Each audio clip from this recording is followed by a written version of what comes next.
बातमी पुणे पालिका माझा हक्क परप्रांतीयांना देत आहे. उषा चव्हाण असं म्हणतायत. उषा चव्हाणांचे सरकारवरील आरोप निराधार असल्याचं सुरेंद्र कडूंनी म्हटलंय.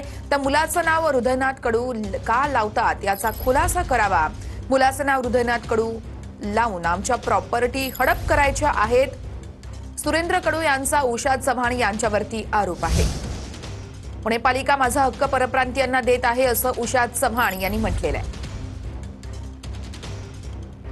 माननीय उपमुख्यमंत्री एकनाथजी शिंदे यांच्याकडे गेले होते. त्यांनी मला प्रॉमिस केलंय, त्याची मी आतापर्यंत वाट बघत होते. आणि हे लेटर त्यांनी पाठवून काहीतरी उपद्योगच सांगितले. याच्यामध्ये भंजाळासारखं लिहिलेलं आहे. का माझे हाय घेतात ही लोक, आणि काय मिळणार आहे, आणि काय हा दुष्टपणा. राक्षसांचा असल्यासारखं राज्य वाटतंय आता सध्या. मराठी माणसाला जगवायचंच नाही का यांनी, परप्रांतीयांना देत बसायचं. आमचं हक्काचं जे कष्टाचं आहे त्यांना आम्हाला डोक्याला ताप द्यायचा नाहीये.